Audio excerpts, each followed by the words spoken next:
अगर एक देश दूसरे देश में हमला कर दे तो क्या आप टूथपेस्ट खरीदना बंद कर दोगे? अगर महंगाई थोड़ी बढ़ जाए तो क्या आप चाय पीना बंद कर दोगे? अगर इलेक्शन की वजह से इकोनॉमी थोड़ी हिल जाए तो क्या आप सोप खरीदना, कॉस्मेटिक्स, बिस्किट्स, दूध, दही, डिटर्जेंट या सब रोजमर्रा की चीजें खरीदना बंद कर दोगे? नहीं ना। देश दुनिया में जो कुछ भी हो रहा हो, कुछ एवरीडे आइटम्स हैं जिनका इस्तेमाल करना आप कभी भी बंद नहीं कर सकते। इन्हीं चीजों को कहते हैं फास्ट मूविंग कंज्यूमर गुड्स, मतलब एफएमसीजी। ऐसा सेक्टर जहां डिमांड ऑलमोस्ट हर सिचुएशन में बनी रहती है। शायद इसीलिए इसे एक डिफेंसिव सेक्टर कहा जाता है। और जब जब मार्केट में वॉलेटिलिटी बढ़ती है, इन्वेस्टर्स इसी डिफेंसिव सेक्टर मतलब एफएमसीजी का सहारा लेते हैं। क्यों? क्योंकि high frequency demand, steady cash flows और एफिशिएंट वर्किंग कैपिटल साइकिल इस सेक्टर को स्ट्रक्चरली रेजिलिएंट बनाते हैं। लेकिन लास्ट 1 ईयर में इस सेक्टर ने ऑलमोस्ट फ्लैट रिटर्न्स दिए हैं। जी हाँ, और थोड़ा पीछे जाएं तो लास्ट 1.5 इयर्स में अराउंड 18% का करेक्शन भी आया है। तो सवाल यह है कि ये सो कॉल्ड डिफेंसिव सेक्टर में इतनी गिरावट क्यों है? क्या डिमांड स्लो हो रही है, वैल्यूएशन कूल हो रहे हैं, या पैसा किसी और थीम में शिफ्ट हो गया है, या ये सिर्फ एक टेम्पररी फेज है और आगे बढ़ने का स्कोप भी है? क्या इतने वॉलेटाइल सिचुएशन में अभी भी आपको इस सेक्टर के भरोसे रहना चाहिए या किसी और ट्रेन को पकड़ना चाहिए? एंड तक ट्रस्ट मी, ये सारा कंफ्यूजन क्लियर हो जाएगा। तो चलिए शुरू करते हैं WhatsApp with FMCG stocks with your host Swati. Let's get started. FMCG को समझना है तो पहले उसका स्ट्रक्चर समझना पड़ेगा। ये एक सिंगल होमोजेनियस सेक्टर नहीं है, ये 3 मेजर पिलर्स पर खड़ा है। पहला पिलर है फूड एंड बेवरेजेस। ये एफएमसीजी का बैकबोन है। आटा, चावल, बिस्किट, नमकीन, कोल्ड ड्रिंक, जो चीजें हर घर में रेगुलरली आती हैं। ये सेगमेंट अलोन इंडिया का जीडीपी का लगभग 3% कंट्रीब्यूट करता है। दूसरा पिलर है हेल्थ केयर और न्यूट्रिशन। कोविड के बाद लोग थोड़ा सीरियस हो गए हेल्थ को लेकर। Multivitamins, protein products, immunity drinks, healthy snacks, ये सब ज्यादा बिकने लगे। और सुनो, यहाँ सेंट्रल और state government health expenditure FY24 में जीडीपी का करीब 1.9% टच कर चुका है। प्लस हेल्थ टेक मार्केट का CAGR 39% एस्टिमेट किया जा रहा है, जो 2033 तक सीधा 4 लाख करोड़ तक पहुंच सकता है। तीसरा पिलर है हाउस होल्ड और पर्सनल केयर। सोप से बॉडी वॉश, नॉर्मल क्रीम से सिरम, बेसिक ऑयल से स्पेशलाइज्ड हेयर प्रोडक्ट्स। इंडिया का ब्यूटी और personal care market 1.5 lakh crore का है और 11% CAGR से ग्रो कर रहा है। तो जब हम एफएमसीजी बोलते हैं, एक्चुअली हम 3 डिफरेंट डिमांड इंजन्स की बात कर रहे होते हैं: staple consumption, health led spending और एस्पिरेशनल पर्सनल केयर। अब ओवरऑल सेक्टर की बात करें तो इंडिया का एफएमसीजी मार्केट 20 लाख करोड़ से ऊपर क्रॉस कर चुका है। मतलब आज इंडिया का एफएमसीजी मार्केट बहुत बड़ा हो चुका है और इट इज बिलीव दैट अगले कुछ सालों में ये मार्केट साइज डबल होने की कैपेसिटी रखता है। आप अगर पिछले 8 से 10 साल का ट्रेजेक्टरी देखो तो FMCG revenue multiple times grow हुआ है और इस ग्रोथ के ड्राइवर्स है फॉर्मलाइजेशन, प्रीमियमाइजेशन और डिस्ट्रीब्यूशन एक्सपेंशन। दोस्तों, इंडिया का कंज्यूमर बेस एक्सपैंड हो रहा है, पर कैपिटा इनकम इंप्रूव हो रहा है and with it spending pattern भी प्रीमियमाइजेशन की तरफ शिफ्ट हो रहा है। अब सवाल यह है, ये ग्रोथ ग्राउंड लेवल पर कैसी दिखती है? ये सिर्फ थ्योरी नहीं है, इसके पीछे कुछ स्ट्रक्चरल शिफ्ट्स भी चल रहे हैं जो मार्केट को फंडामेंटली रीशेप कर रहे हैं। चलिए इन ड्राइवर्स को एक एक करके समझते हैं। पहला है शिफ्ट टू ऑर्गेनाइज्ड मार्केट। पहले लोग लोकल किराना से सामान खरीदते थे या लूज प्रोडक्ट्स लेते थे। अब सुपरमार्केट, ब्रांडेड स्टोर और क्विक कॉमर्स प्रेफर करते हैं, जिसकी वजह से ऑर्गेनाइज्ड फॉर्मेट देश के टोटल एफएमसीजी सेल का 30% अकाउंट करता है। Second, government policies. सिंपल शब्दों में जीएसटी रिफॉर्म्स और स्ट्रॉन्ग डिस्ट्रीब्यूशन नेटवर्क की वजह से बड़े ऑर्गेनाइज्ड ब्रांड्स धीरे धीरे ज्यादा मार्केट शेयर ले रहे हैं। गवर्नमेंट ने फूड प्रोसेसिंग सेक्टर को सपोर्ट करने के लिए PLI scheme, single brand retail में 100% FDI, GST सिंप्लीफिकेशन और रूरल इंफ्रास्ट्रक्चर जैसे स्टेप्स लिए हैं, जिससे सप्लाई चेन बेटर हो रही है और बिजनेस ज्यादा फॉर्मल हो रहा है। इस सेक्टर में फॉरेन इन्वेस्टमेंट भी स्ट्रांग रहा है। इसी कॉन्फिडेंस के चलते ITC, रिलायंस कंज्यूमर और वरुण बेवरेजेस जैसे प्लेयर्स नए प्लांट्स और एक्सपेंशन पर हेवी इन्वेस्टमेंट अनाउंस कर चुके हैं, जो दिखाता है कि कंपनीज लॉन्ग टर्म ग्रोथ को लेकर पॉजिटिव है। अब तीसरा ड्राइवर है वॉल्यूम लेड ग्रोथ। एफएमसीजी में रियल ग्रोथ तब होती है जब ज्यादा यूनिट्स बिकते हैं, सिर्फ महंगा बेचने से नहीं होता। रीसेंट क्वार्टर्स में कंपनी ने सिर्फ प्राइस बढ़ाकर नहीं बल्कि एक्चुअल वॉल्यूम ग्रो करके रेवेन्यू बढ़ाया है। इसका मतलब कंजम्पशन सच में बढ़ रहा है। Q3 FY26 में हमने देखा कि एफएमसीजी या कंज्यूमर स्टेपल्स कंपनीज ने टॉप प्लेयर्स के लेवल पर लगभग 9% year on year revenue growth deliver की, जिसमें करीब 6% वॉल्यूम ग्रोथ का कंट्रीब्यूशन था। ये FY26 के सेकेंड क्वार्टर के 7% और FY25 के थर्ड क्वार्टर के 5% ग्रोथ के कंपैरिजन में इंप्रूवमेंट है। इसका मतलब रियल कंजम्पशन इंक्रीज हो रहा है। रेवेन्यू सिर्फ प्राइस हाइक की वजह से नहीं आ रहा, कंपनी नंबर्स भी इसी डायरेक्शन में सिग्नल दे रहे हैं। HUL ने भी दिसंबर क्वार्टर में 4% वॉल्यूम ग्रोथ डिलीवर किया और उनका कहना है कि आने वाले टाइम में उनका फोकस इसी वॉल्यूम लेड रेवेन्यू ग्रोथ से आएगा, which will be fuelled bye there scale. पर क्या आपने कभी सोचा है कि सिर्फ 3 से 4% वॉल्यूम ग्रोथ से कैसे इनका बिजनेस ग्रो होगा? आंसर है प्रीमियमाइजेशन। दोस्तों, FMCG में स्लो डाउन की हेडलाइन देखकर कंफ्यूज मत हो। कहानी यह है कि ग्रोथ शिफ्ट हो गई है, स्लो नहीं हुई। कुछ बेसिक मास कैटेगरीज जैसे आटा, तेल, दूध stable low single digit volume growth दे रहे हैं, लेकिन फास्टर वॉल्यूम एक्सेलरेशन प्रीमियम और हेल्थ फोकस सब कैटेगरीज में आ रहा है। Healthy snacks, protein based products, functional beverages और ready to eat formats category average से फास्ट ग्रो कर रहे हैं और यहाँ प्राइसिंग पावर भी ज्यादा है। यानी कि ये शिफ्ट इन कंपनीज के लिए मार्जिन एक्सपेंशन लीवर साबित हो सकता है। इसी वजह से कंजम्पशन पैटर्न क्लियरली चेंज हो रहा है towards upgradation. For example, personal care और हाउस होल्ड सेगमेंट में भी यही ट्रेंड दिख रहा है। पहले बेसिक सोप चल जाता था, अब बॉडी वॉश पिक हो रहा है। रेगुलर क्रीम से हम सिरम पर शिफ्ट हो रहे हैं। सिंपल हेयर ऑयल की जगह स्पेशलाइज्ड वेरिएंट्स आ रहे हैं। मतलब कंज्यूमर क्वांटिटी से ज्यादा क्वालिटी और एक्सपीरियंस पर फोकस कर रहा है। यही रियल शिफ्ट है। जब कंज्यूमर प्रीमियम प्रोडक्ट्स की तरफ शिफ्ट करता है और सिर्फ ट्रायल नहीं बल्कि उन पे कंसिस्टेंटली स्टिक भी करता है, तब कंपनी का overall product mix structurally improve होता है। एवरेज रियलाइजेशन बढ़ता है, मार्जिन्स बेटर होते हैं। इसीलिए FMCG की कहानी अब सिर्फ वॉल्यूम ग्रोथ की नहीं रही, प्रोडक्ट मिक्स की हो चुकी है। लेकिन यहाँ एक इंपॉर्टेंट सवाल खड़ा होता है, प्रीमियमाइजेशन और प्रोडक्ट मिक्स इंप्रूवमेंट हर जगह एक जैसे पेस से ग्रो हो रहे हैं? क्या अर्बन और रूरल कंज्यूमर दोनों सेम तरह से अपग्रेड कर रहा है या फिर ग्रोथ का पैटर्न दोनों मार्केट्स में अलग है? FMCG का ओवरऑल नंबर देखना इजी है, लेकिन असली डिफरेंस समझना हो तो हमें अर्बन और रूरल को अलग अलग देखना पड़ेगा। हिस्टोरिकली अर्बन इंडिया से लगभग 62% रेवेन्यू आता रहा है और रूरल इंडिया का कंट्रीब्यूशन करीब 38% के आसपास रहा है। मतलब पैसा ज्यादा शहरों से आता है। लेकिन जब हम वॉल्यूम ग्रोथ यानी कितने ज्यादा पैकेट्स, बॉटल्स, यूनिट्स बिक रहे हैं ये देखते हैं तो कहानी थोड़ी डिफरेंट है। रीसेंट कॉन कॉल्स का टोन डिकोड करें तो एक सटल शिफ्ट दिख रहा है। कुछ टाइम पहले तक FMCG कंपनी का मेन कंसर्न था रूरल डिमांड वापस कब आएगी। अब फोकस रूरल प्रोडक्टिविटी पर शिफ्ट हो रहा है, यानी जो नेटवर्क हमने बना लिया है उससे और ज्यादा सेल्स कैसे निकाले। यानी नए गांव ऐड करना अब प्राइमरी गोल नहीं है। अब फोकस है हर दुकान पर ज्यादा प्रोडक्ट्स बेचना, एक ही दुकान पर ज्यादा वेराइटी यानी SKUs पुश करना और रिटेलर से ज्यादा फ्रीक्वेंट ऑर्डर्स लेना। नेस्ले जैसे प्लेयर्स ओपनली बोल रहे हैं कि आउटलेट एक्सपेंशन के बाद अब डेप्थ ऑफ पेनिट्रेशन और पर आउटलेट ग्रोथ प्रायोरिटी है। दैट मींस कि अब वो एक्सपेंशन फेज से एफिशिएंसी फेज में ट्रांजिशन हो रहे हैं। अब सिर्फ रीच नहीं, पर स्टोर ज्यादा सेल्स पर फोकस है। डाबर क्या कह रहा है? डाबर मैनेजमेंट ने रूरल और अर्बन गैप नैरोइंग की बात की है और ये हाईलाइट किया है कि रूरल कंसिस्टेंट परफॉर्मेंस दे रहा है। साथ ही उन्होंने नेक्स्ट ईयर ग्रोथ को मोर वॉल्यूम ड्रिवन बताया। मतलब सेल्स सिर्फ प्राइस बढ़ाकर नहीं बल्कि ज्यादा क्वांटिटी बेचकर बढ़ेगी। साथ ही रूरल रीच को स्ट्रेंथन करने के लिए डिजिटल टूल्स का अग्रेसिव यूज हाईलाइट किया है। इसका मतलब रूरल डिस्ट्रीब्यूशन अब ट्रेडिशनल नहीं टेक इनेबल्ड हो रहा है। Retailer ordering behaviour data driven हो रहा है। दोस्तों, और एक सटल चीज मैनेजमेंट टोन से निकल कर आती है। रूरल को अब सिर्फ लो इनकम वॉल्यूम मार्केट मतलब सस्ते प्रोडक्ट्स बेचने वाला मार्केट नहीं ट्रीट किया जा रहा है। अब प्रीमियम SKUs का मेंशन रूरल कंटेक्स्ट में हो रहा है।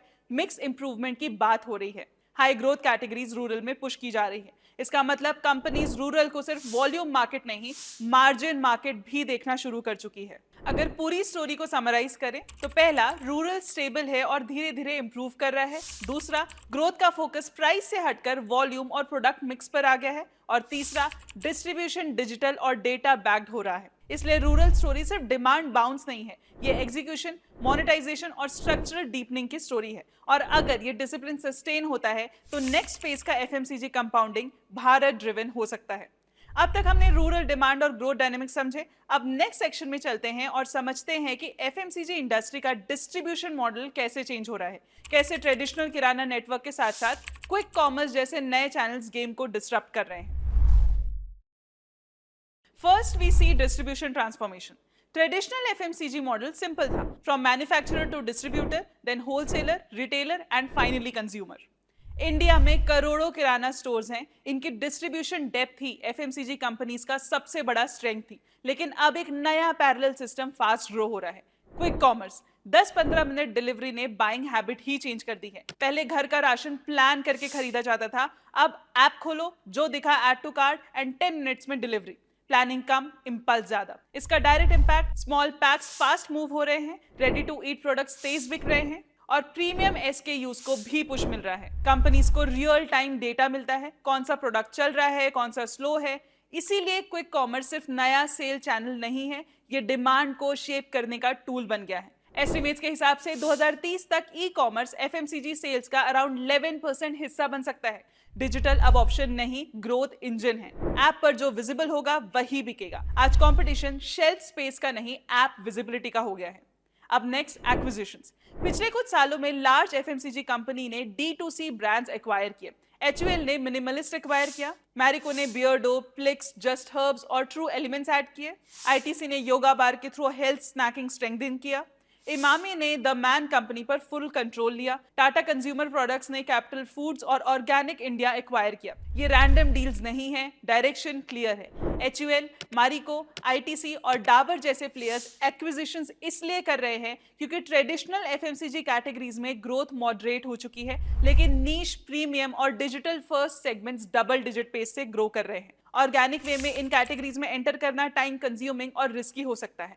एक्विजिशन से रेडीमेड ब्रांड मिलता है, यंग कंज्यूमर बेस मिलता है, फास्टर स्केल मिलती है और बेटर मार्जिन्स मिलते हैं, और फिर अपनी स्ट्रॉन्ग डिस्ट्रीब्यूशन लगाकर इन ब्रांड्स को नेशनल लेवल पर पुश कर देते हैं। सिंपल लैंग्वेज में, एक्विजिशंस उनके लिए ग्रोथ एक्सेलरेट करने, पोर्टफोलियो प्रीमियमाइज करने और फ्यूचर डिमांड पॉकेट्स करने का स्ट्रेटेजिक शॉर्टकट है। एक्विजिशन के साथ साथ प्रीमियमाइजेशन भी आ रहा है। प्रीमियमाइजेशन सिर्फ ब्रांडिंग एक्सरसाइज नहीं है, ये एक मार्जिन स्ट्रैटेजी है। जब रॉ मटेरियल प्राइसेस वॉलेटाइल होते हैं, जैसे कि कॉफी या कोकोआ के दाम बढ़ गए, या जब मिल्क और एडिबल ऑयल प्राइसेस फ्लक्चुएट करते हैं, तब इन कंपनीज पर डायरेक्ट मार्जिन प्रेशर आता है। ऐसे इन्वायरमेंट में प्रोडक्ट मिक्स को प्रीमियमाइज करना इन FMCG कंपनीज के लिए प्रॉफिटेबिलिटी प्रोटेक्ट करने का भी प्रैक्टिकल टूल बन जाता है। बिकॉज अगर कंपनी सिर्फ बेसिक लो प्राइस प्रोडक्ट्स पर डिपेंड करेगी तो मार्जिन स्क्वीज हो जाएगी।